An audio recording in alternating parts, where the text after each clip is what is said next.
That's high math. Okay, without further ado, getting better.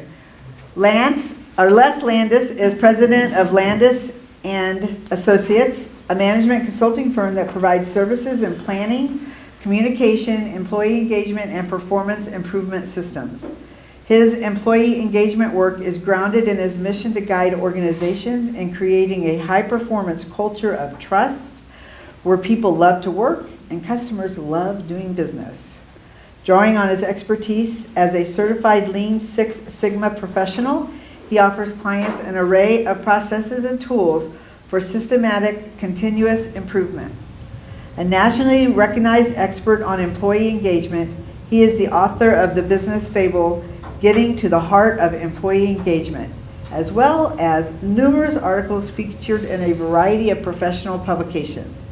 He is a former head of corporate communication for one of the world number 39 largest food companies, where he was responsible for corporate advertising, public and media relations, consumer affairs, employee communication, and creative services. He also played a major role in developing and implementing the company's quality management system. Without further ado, let us welcome Lance. I have no idea where that 39 came from, but this one here. Let's see if that's going to work. Yay, very good. Well, you want to put that on me? So I hope you're going to be able to see some of these slides, because some of them are kind of fun. Not nearly as fun as the ones Brian comes up with his stick figures. But so as Darlene mentioned, one of the key aspects of my work is systematic continuous improvement. And last October, I came across a story, a remarkable story about what a baseball team is doing to improve. Sadly, it is not the St. Louis Cardinals. It's actually the Detroit Tigers. And middle of the year last year, they were sort of average, actually just a little bit below 500 in at the mid-year. And then they caught on fire. And they wound up getting into the playoffs in a wild card. They beat the Astros in 2 games, went on to the American League Division Series. And everybody's saying, what the heck is happening with the Detroit Tigers? And here's what it turns out is happening. They came across a book called The Practice of Groundedness. And this is a phrase that was in it. I hope you can read it. It's very important. Don't worry about being the best. Focus on being the best at getting better. Now soak that in, because it's a very significant concept that we're going to play out here today. At that time, I got so excited I decided to write one of my weekly blogs about this particular phenomenon that was taking place. I also predicted that if they stay the course and do exactly what they say they're doing, and they do it in a systematic way, they're going to wind up in the World Series. As of last night, they have more wins than any other team in the American League. Wow. And they're only second behind the Milwaukee Brewers in total wins for the entire year. Whoa. Now, if I was a bet man, I would have put a ton of money on them at least winning the division series. I think they're going to wind up in the World Series, but if they don't do it this year, they're going to do it next year. I'm going to bet on that. Well, maybe. I'm not a betting man. But I will bet in my own way, right? So why is this so significant? And I'm going to kind of take you to, if this is something we want to do, which one of us wants to get better here? Anybody? Yeah. At anything, right? Yep. So why do we stay stuck? Why do we stay stuck in our routines and our habits? And I'm going to share what I call our humanimal dilemma. Our humanimal dilemma. Because we are both human and we are animal. And the human part of us wants things to improve and get better all the time. We're striving to improve and get better all the time. That's what we want. But then there's this animal part. We are creatures of habit, comfort, safety. Let's just kind of go with the flow, right? Let's just stick with it. And that creates what I call the DNA conflict. with human beings. Now, there's a great way to illustrate that from Dr. Dolittle. It's called Push Me, Pull You. Remember that character? Which way do I go? This way, that way, no, this way, no, that way, no, I want to do this, no, I want to do that. This is what's going on with us all the time when we're looking at how we're going to get better at getting better, or just even getting better. There are different ways to deal with this dilemma, and I'm going to talk about two of them that are related to my work in systematic continuous improvement. And the first one is avoid. We avoid making improvements that we know we should make, we even want to make, we crave it, but it's just too darn hard to get moving and then to stick with it. And look at this poor guy. I mean, this is what we face all the time. God, I really want to do this, but it's just too hard. So how do we deal with that? I'll talk about that in a minute. Then we just overlook it. It's just blown by us. We're so focused with blinders on the work that we're doing, we don't even think about all this stuff, all the opportunities that are floating around us every day. How many of us in any given day are saying, there's got to be a better way? Right? But we're just too focused on the work we do. It's not on our radar screen, so it just doesn't happen. Now, there are other factors. Some psychologists in the room could probably talk about resistance and all of these other kinds of things. I see heads nodding already. I'm just going to focus on these two because I have a particular approach in my systematic continuous improvement methodology that will help deal with both avoiding and overlooking. So, avoiding. We've got to build our improvement muscles, right? And how do you build any kind of a routine, any kind of improvement in your muscles or anything else? Improvement muscles with a workout routine to make it easier to do. Build those improvement muscles. I'm going to show you how we're going to do that. Overlooking. We need to have an intentional detection system, a radar system that doesn't allow us to overlook what's happening, to make it easier to spot those things, right? So improvement muscles, build your improvement muscles, and implement a detection system with a routine process. Those are the keys to overcoming those barriers. Now, I got two methodologies for this. One is for work teams, what I call my continuous improvement huddles. I'm sure you all have heard me speak about those huddles before. It's real simple. You get your continuous improvement teams of 4 to 8 people, regular 60-minute meetings. Now, they can be weekly, bi-weekly, monthly, never less than once a month. They got to be inviting, they got to be routine, they got to be easy. You can't make it hard for people to engage in this. Then you do a round robin, literally go around the room, what's what small improvement. We're not looking for you to boil the ocean here or to fix the world. We just simply want to have one small improvement. Go around each person, then repeat it, and then track the progress using constructive accountability. I'm going to come back to this in a moment, in case somebody isn't quite on track with what it is that they say they're going to do. Now, on a personal side, similar but somewhat different. Same thing, you got to set a schedule. Same day, weekly, maybe daily even. Pick one improvement that you're going to focus on, one thing you're going to improve. Track it, make a list, watch your progress, and then team up with somebody. Have a weekly check-in with some kind of an accountability partner. Okay? So these are the two basic processes for doing that. Now, there's some real bonuses in particular for business. For business, you have a huge cumulative impact from the aggregation of those 1% a day improvements. It's what David Brailsford calls the aggregation of marginal gains, which is what took the British cycling team from 0 to hero in 4 years, winning nothing to winning everything in the world. Build on that 1% improvement. It's like the effect of compound interest versus simple interest. It skyrockets when you finally continue to build on this.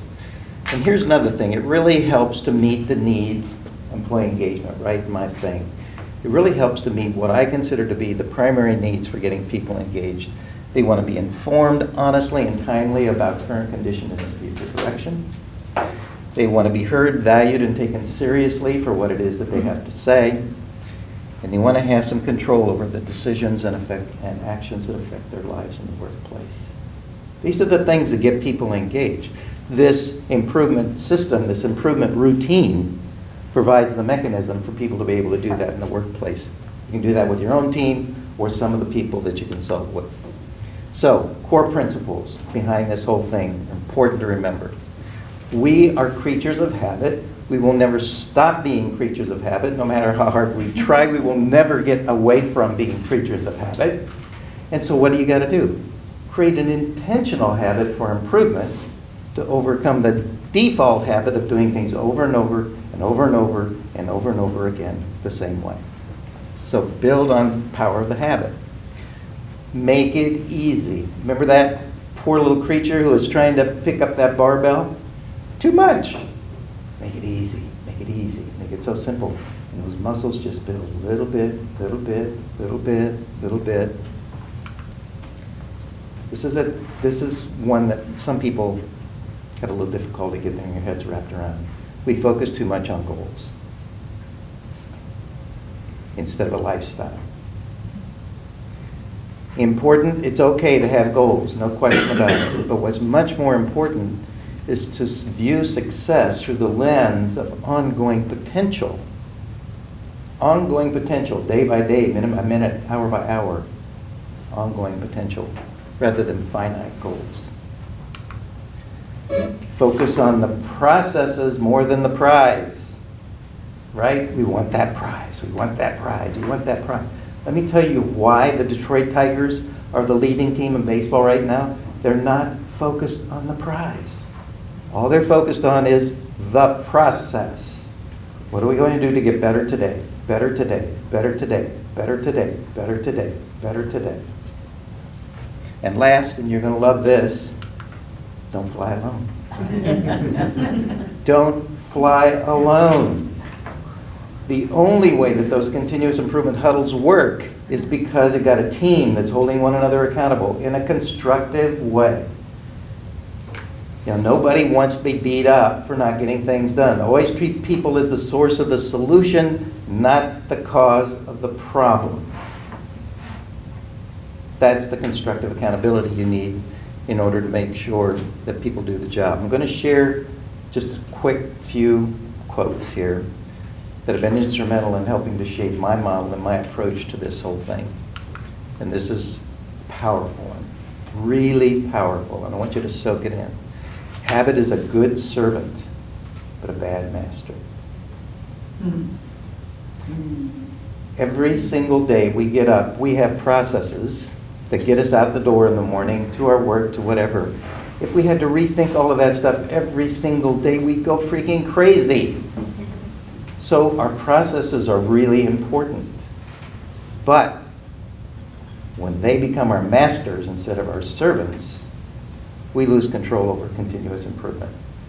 We lose control over continuous improvement. And let me tell you what's the most insidious thing of all, is the processes that work, the habits that work. Just fine, good enough. Don't rock the boat. We're doing okay. That's going to stop you from ever being superior.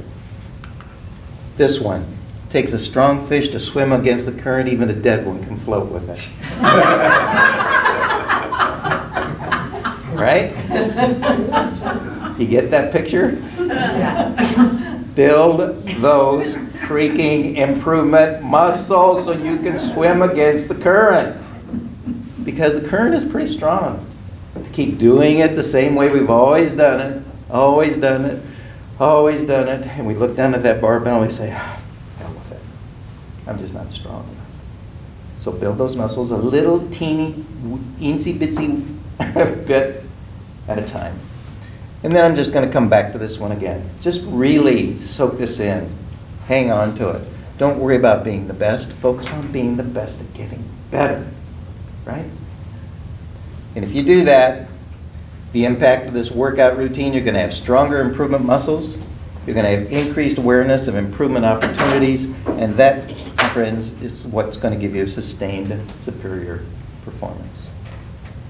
Thank you. Questions? Comments, questions? I do have a question. Yeah. So you mentioned focus on the process more than the prize. Right. Myself, I have good intention. How do you document that process? Like, do you just think about it? Oh, no, no, no, don't you ever put it in your head. That's the morass. All right. Don't ever put it in your head. Nikki, come on. I'm learning. Yeah, no, you need to have, and I'm going to go back to this here, right here. Make a list and watch your progress. Make a list. Here, I actually have a structured tracking form that every team has to use. It's what's the idea, who's it assigned to, who came up with it, what's the first step or the next step, by when, by whom, when's the target date for completion, what's the actual completion date. Anybody wants this tracking form, call me, and I'll give it to you free. To support less, I'm going to use brain science here. Yeah. You do think about your goals. That's called your default mode network. It's your creative side on your brain, but no action can be taken there. Mm. So when he's saying tracking, that takes you to your executive task mode, which is when you write it down. Right. And that's when you're telling your brain, I'm going to do something differently than I've done it before.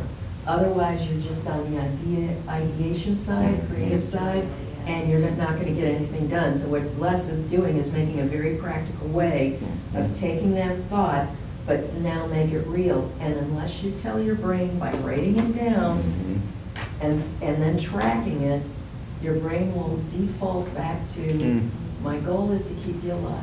What you did before that works, why am I going to do something else? You survived. Now, your results may not be what you want, but you survived.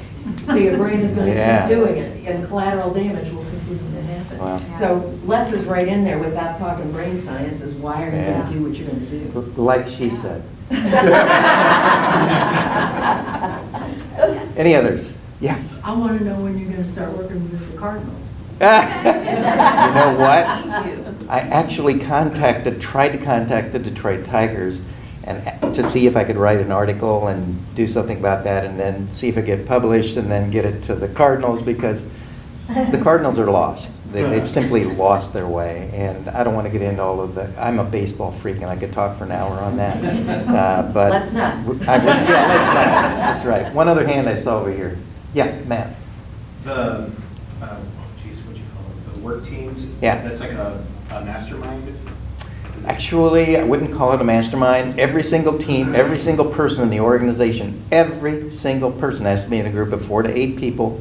They just go around, literally say, what's a little tiny improvement? Hell, it could be, let's stop putting the cups here, and let's put them over here, because she's going to have better access to them. That's a legitimate consideration for a tiny improvement.